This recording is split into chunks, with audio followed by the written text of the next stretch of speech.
Hey, I'm Nick DiMatteo, and welcome to Season 5, Episode 7 of Music is Not a Genre. Thank you, as always, for watching and listening. Don't forget you can support this podcast at patreon.com/musicisnotagenre. The audio version is at anchor.fm/musicisnotagenre, from where it is distributed everywhere. And in both of those locations, you can donate any amount you want monthly. My public hub is youtube.com/Nick DiMatteo. And my website is nickdimatteo.com, where you can get this podcast, my music, voiceovers, acting, a whole bunch of other things, graphic arts. And last but not least, because I say it every time, please listen to and support my band REC at recarea.bandcamp.com. Welcome. I'm very excited for this episode. It is the 10th edition of the Death is Dumb series, Death is Dumb Volume 10, and it's called The 27 Club, far bigger than the Holy Trinity. So if you know anything about the 27 Club, you know probably what I mean by the Holy Trinity. But let me just start it right from the top, because, yeah. And so the 27 Club is an informal club of famous people who've died at the age of 27. And it's most associated with musicians, although there are lists of other artists, actors, writers, and all of that who also died at the age of 27, at least one of whom I will mention. But I am going to focus, as this is a music podcast, on the musicians. And, I say it's an informal club because this is not a club anybody created, of course. And it's kind of an ex post facto, like a retroactive thing. And again, if you know anything about this, you know that the reason why this exists at all is because of what I've called the Holy Trinity, which is Hendrix, Joplin, Morrison, right? Between 70 and 71, all three of them died at the age of 27. Now, I'm going to add to that a guy named Brian Jones, who was founding member of the Rolling Stones, who died in 1969 at the age of 27. He is not usually lumped in with that Holy Trinity because it wasn't quite as famous or for whatever other reason. Their tragic deaths coming so quickly, one after another. So Brian Jones in 1969 drowned in a pool, I believe, and it was likely precipitated by drug and alcohol use. Jimi Hendrix aspirated on his own vomit when he was out because of barbiturates. Janis Joplin, it was a heroin overdose. And Jim Morrison, no autopsy was done. It was listed as heart failure. And I'm doing my quotes here for those of you just listening. Also, for those of you just listening, chime in and let me know what you think of the different angles and sets and things that I'm doing, by which I mean go to the video version and take a look. Because if you've just been a listener, go ahead to youtube.com/Nick DiMatteo and you can see all of the stuff that I'm doing, which can be fun. And yes, heart failure, Jim Morrison. But why? Why did his heart failure? There's an underlying reason. They think it might have been heroin. No one is quite sure. And that was 69, 70, 71, right? And those latter three are the ones that I associated with this phenomenon growing up.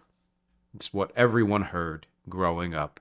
And that's how it stayed until a couple of other key deaths. And I'm going to get to those. I'm going to do some things chronologically. But, first I'm going to mention some global things, some general things about this phenomenon. And one is this. If you take a look online, various sources, just the list of musicians alone, anyone associated with music, but particularly music performers, music creators, has nearly 60 people on it. So yeah, far bigger than you might think, and certainly bigger than the Holy Trinity, the three that people associate with, or any subsequent ones that you may be thinking of right now, and I've already thought of, whom I will mention soon. 60. Over the course of, 140 years or so. Now, I would like to know, and I don't know if anyone's done this study, if there is some other age at which masses of famous people or musicians in particular have died, let's say 67 or whatever it is, that far eclipses this, nearly 60 people who died at the age of 27. Is there some other number? I'm guessing it's higher. It's much, much higher. And it's coincidental, of course, because these, it's just how it goes. But let's say 83. I don't know.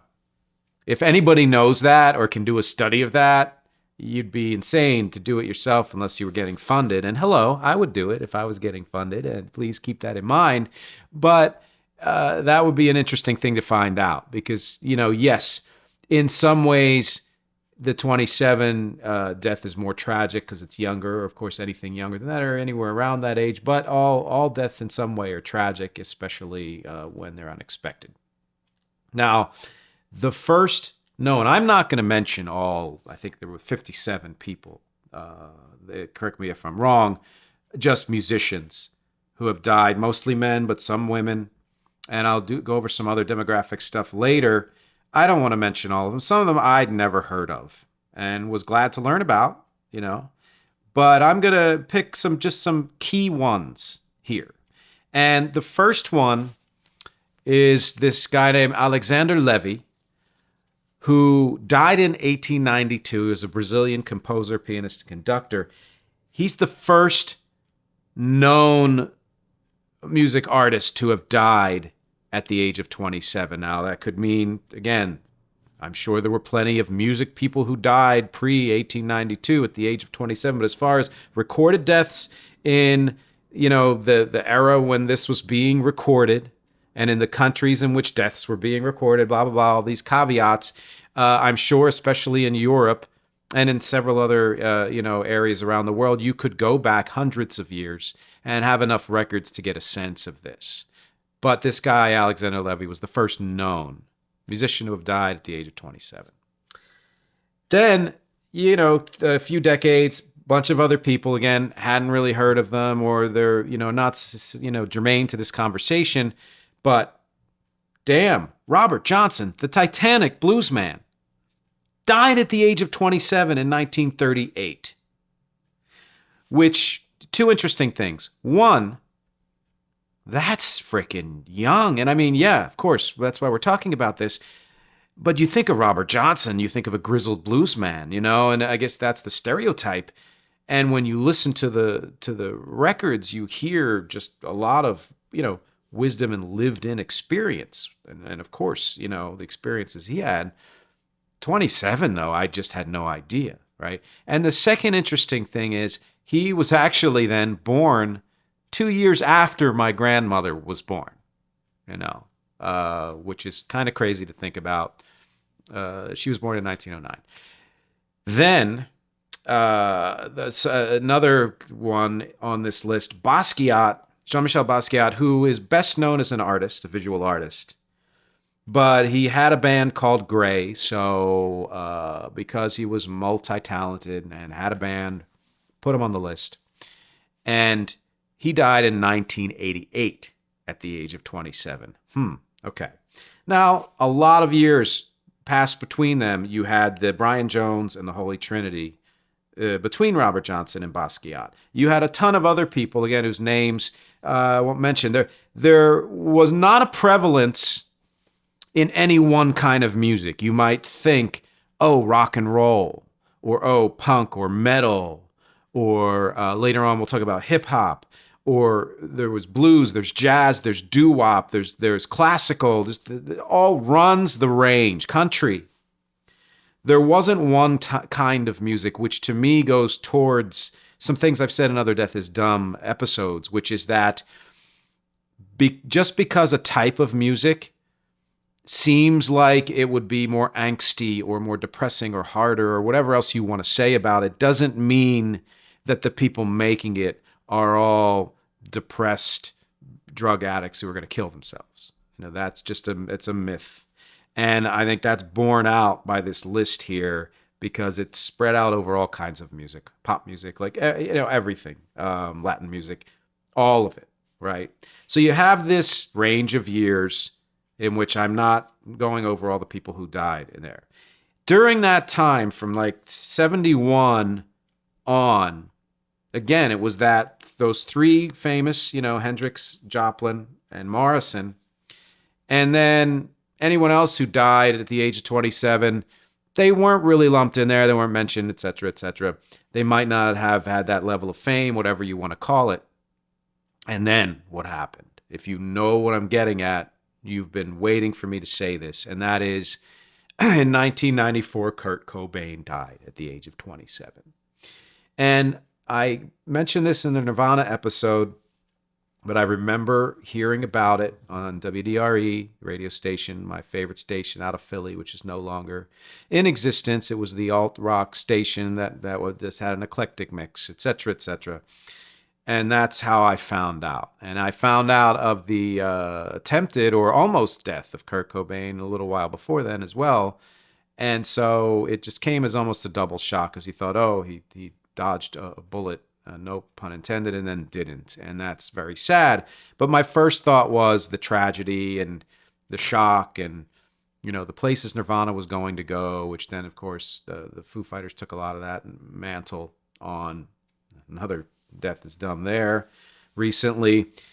But the second thing I remember thinking is, holy shit, 27. And I wasn't the only one. When Kurt Cobain died, the interest in the 27 Club went up. And people started talking about it again. That's probably when lists started to be compiled. That's around when things like that might have started to be put on the internet, et cetera, et cetera. So that was a big one, right? And then that same year, Kristen Pfaff, I believe, was the bass player of Hole, Courtney Love's band, also died. So you had two people associated with Courtney Love dying in the same year at the age of 27. Absolutely, I forget, correlation, causation, whatever. It has nothing to do with Courtney Love. It's just sad for her that she had to endure that twice in 1 year.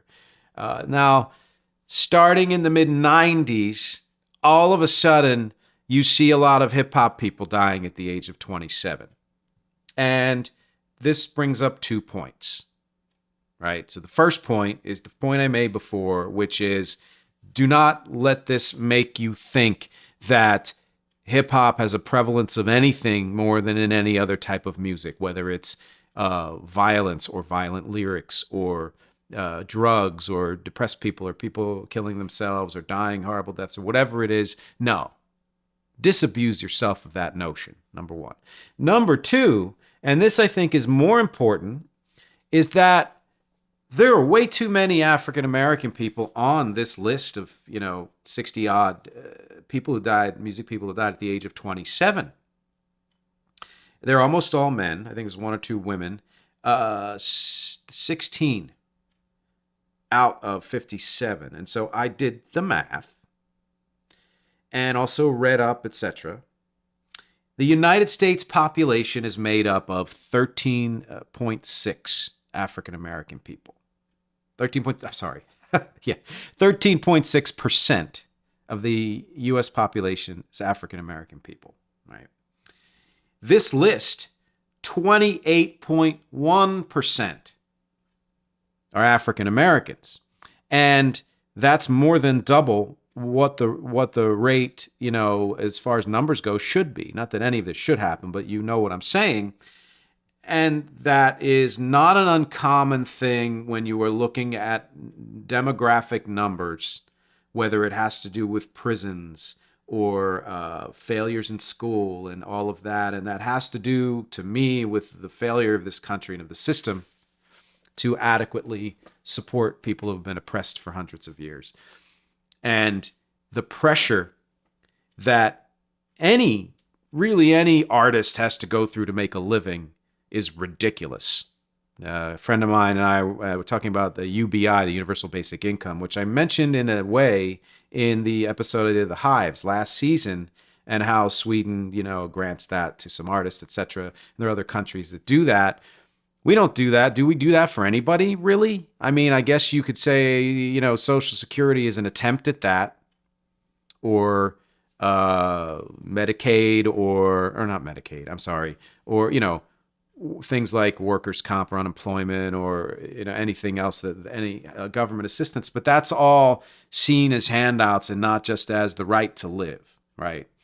So add to that pressure you being a person of color and all of the trials that any person of color has to go through in this country, but now you're a musician, so you're dealing with the artist angst and trying to make a living, and then you're dealing with the racism and discrimination and all of that, and whatever else went on in your personal life, outside of being a musician, how you were treated and all of that.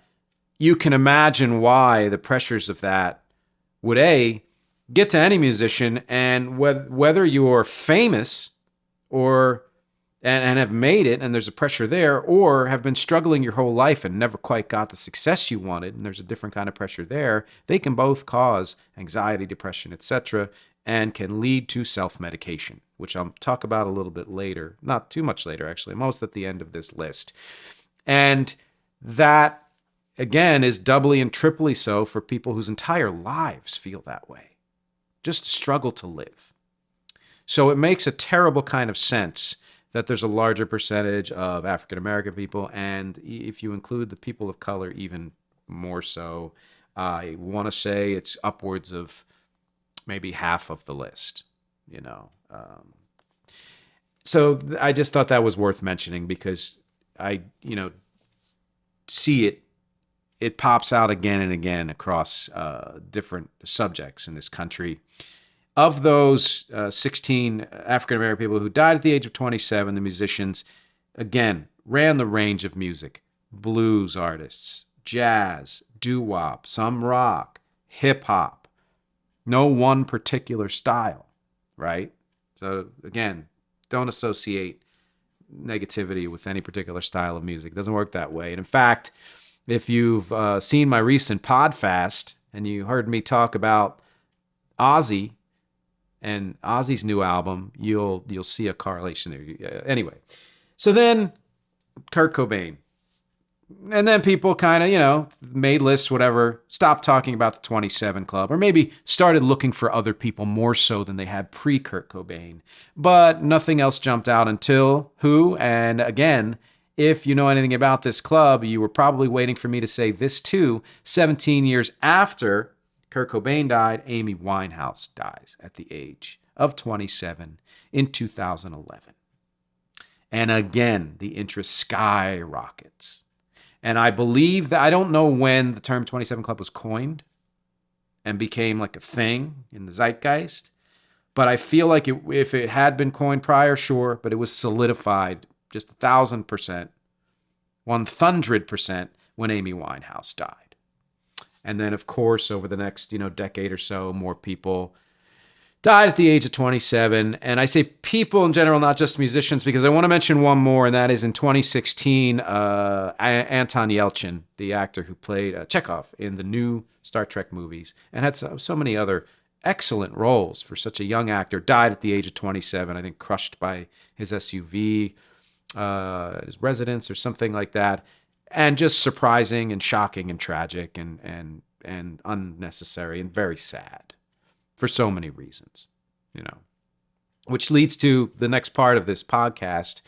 And that is, are these deaths the most tragic of any deaths? And again, let's caveats, right?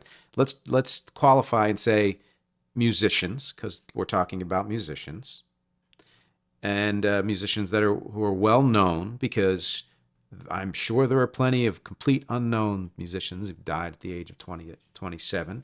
Are these the most tragic of any music deaths? No. On the whole, no. On the whole, I will say some yes, some no, based on how the deaths were.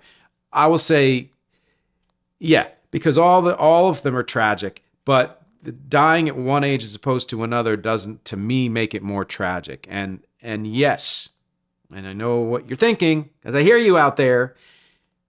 If you die younger, then by nature it's more tragic, and that is generally true. I am going to say that because I believe that everyone should live the longest and fullest life they possibly can, because no matter how long life is, it's short. So why make it shorter, right? For so many reasons. And so, yes, sure. But we've had, deaths of people much older than that, twice as old as that, or more, like Prince, like David Bowie, like Tom Petty, who were quite a bit older than 27, whose deaths are still incredibly tragic. Okay. So that's my take on that, is that we add this number, this club name to the 27 people. People died at 27, and it makes it seem like there's more tragedy. It also makes it seem like there's more significance to it. And here's where I come down on this. So the question that I pose, I think in the text, welcome to check it, and that is there any significance to the 27 club over and above anything else? And my answer, again, you're going to hate me for this, is no and yes. All right, so no, because not one of these people chose to die at 27 because it was 27. Some chose to die if there was a suicide involved, sure. But there wasn't something in their head that said, I'm 27, right? I'm going to kill myself. Or if there was, we don't know about it. And so it's really not significant. And there's no mysticism to it. There is no conspiracy. Sure, some people say Brian Jones was murdered or Jim Morrison was murdered or whatever else, or Jim Morrison's still alive or whatever people are saying or have said. All of that is, to me, crap. There has never been any evidence, and I'm not really honestly looking for it because I don't care, because I think that the stories themselves are interesting enough instead of having to make up stories, right? So no, I don't think there's actual significance to this other than an interesting way to group people and some sense of coincidence. But again, go ahead and out there and look how many musicians have died at the age of 28 or 26 or 22. I don't know.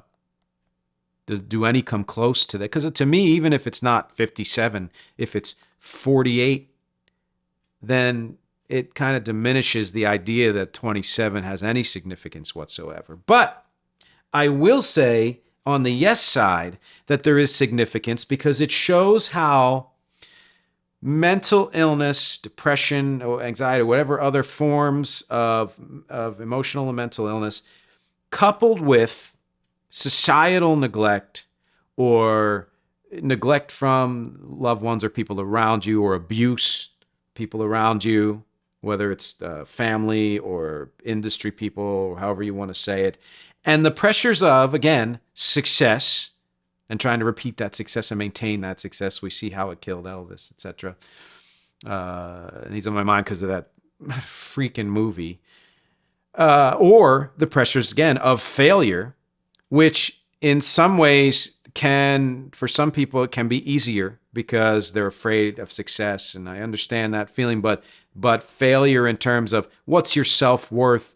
Do you deserve to do the music you do and have this music be loved by people in the world if you haven't achieved some level of success that you feel is success? And that's measured differently by everyone, as it, should be. And to me, success has more to do with doing something well and feeling good about it and putting it out into the world and actually not quitting than it does about level of money or fame. But you feel it anyway, and that failure, pressures of success or failure, they're both real things. And to me, not enough was done to protect any of these people.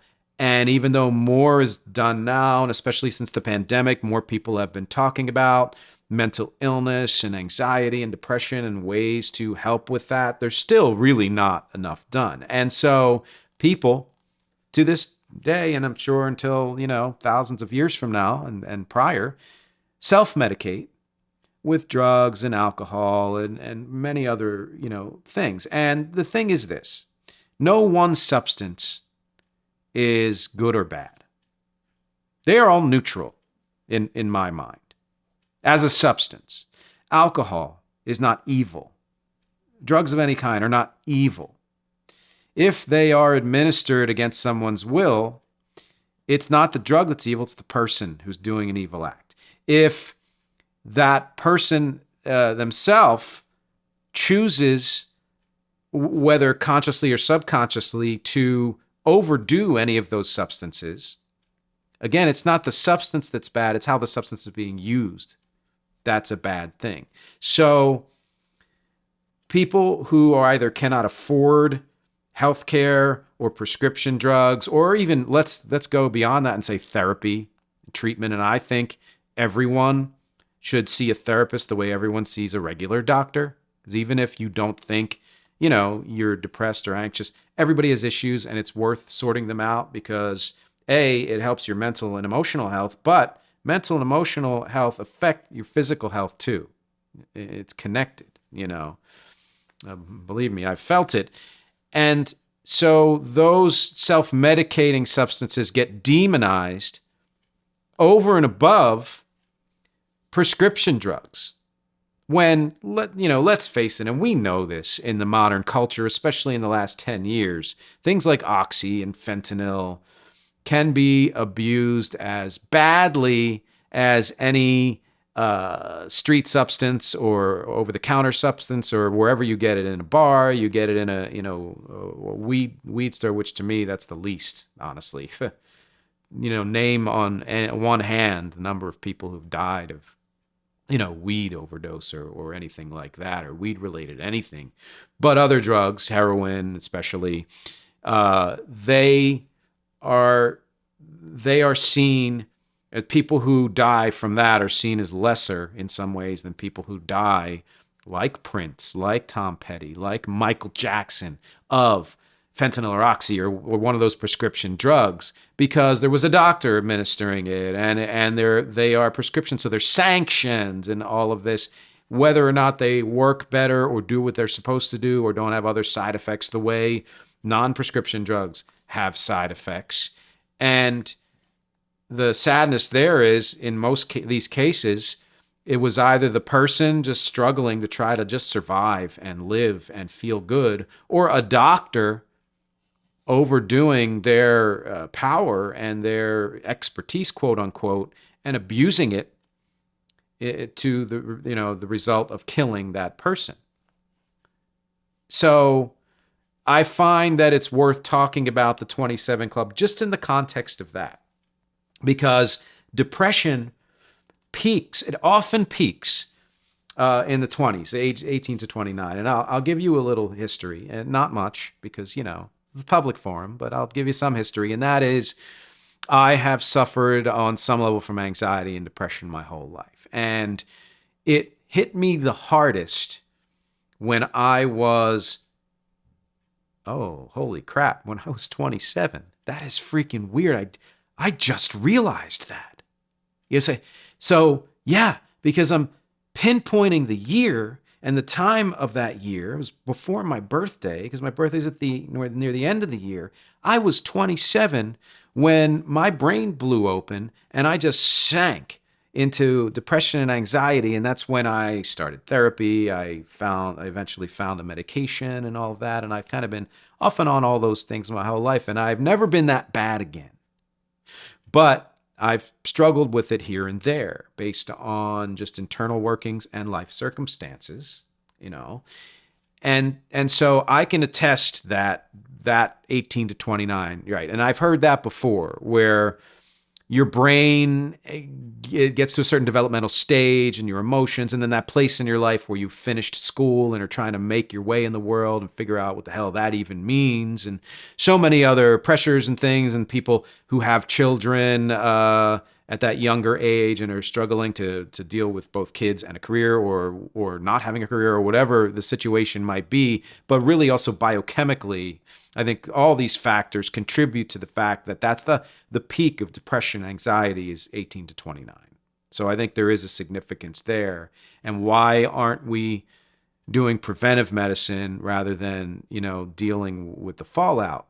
You can say that about almost any kind of illness in this country, unless you're a rich person who also takes very good care of themselves and has access to every single thing and can be so preventive that things don't hit you the way they hit other people. It's rare that our healthcare system promotes, in name only, they'll promote prevention, but in terms of the ability to do it, whether it's money or access, it doesn't happen. And so you get tremendous more amounts of depression, anxiety, and deaths and suicides and drug abuse and all of that stuff. But that makes, to me, older deaths tragic in a different way, right? Because people get past that part of life when depression and anxiety peak, and when you're adjusting, life is hard. It doesn't mean life is not hard throughout the rest of life for various different reasons, yes, but just in terms of demographics and on the whole.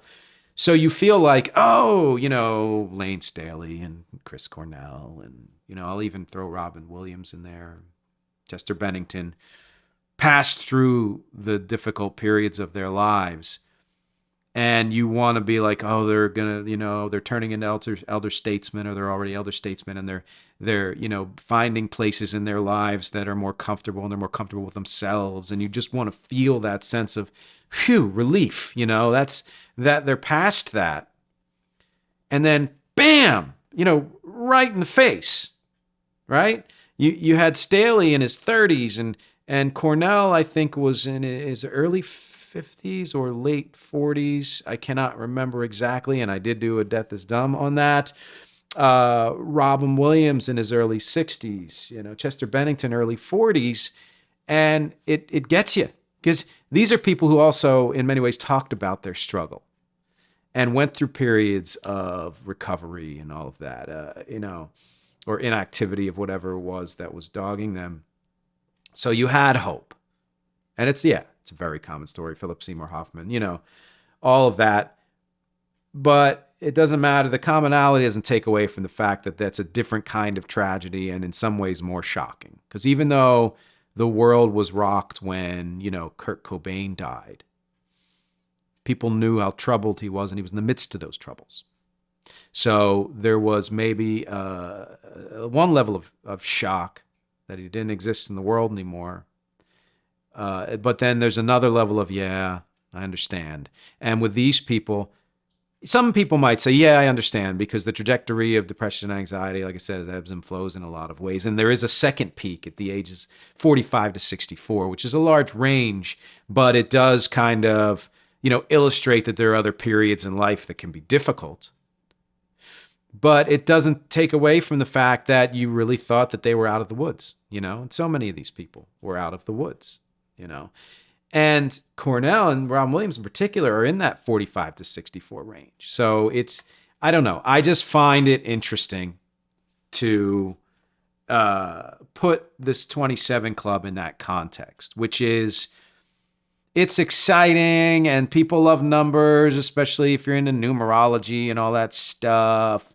And there is an interesting grouping, let's say, but I think the significance is wildly overblown.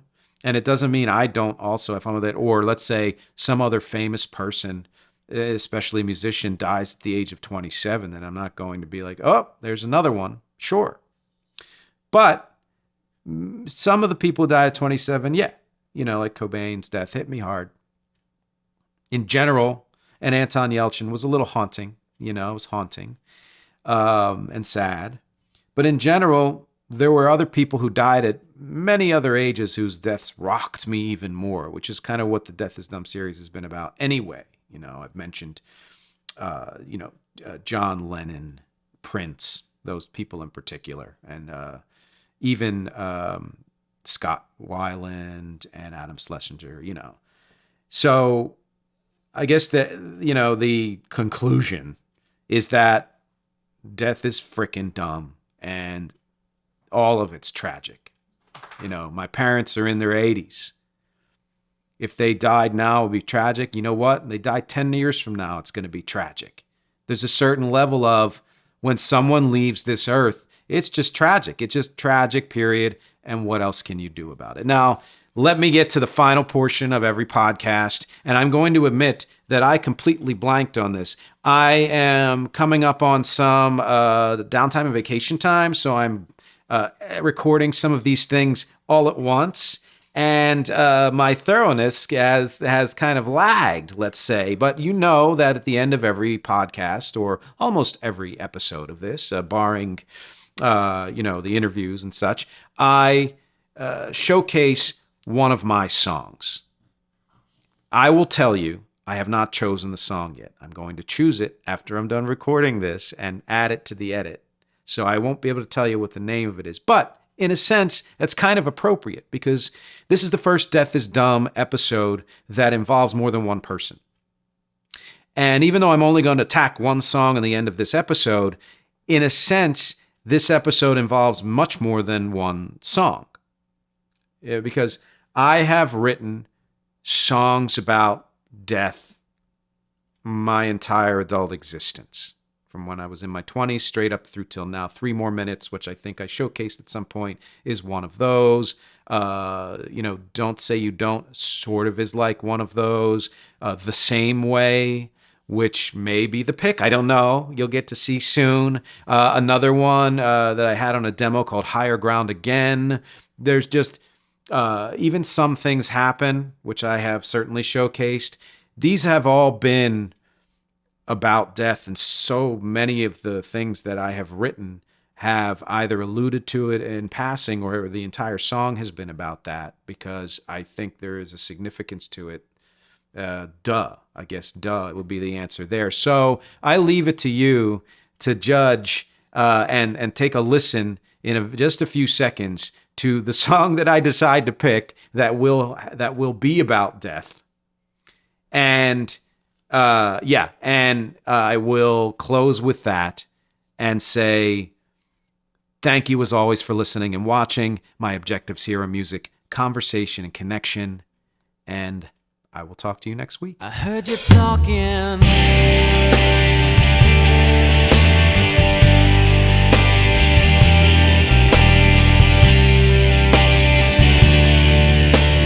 Give up, you can fight, do it wrong, call it right, doesn't matter, it all goes the same way. You can hold on, let it go, believe, but you can never know, doesn't matter, it all goes the same way. Words, but it's all been said, and in the end it's all been heard, and it all goes the same.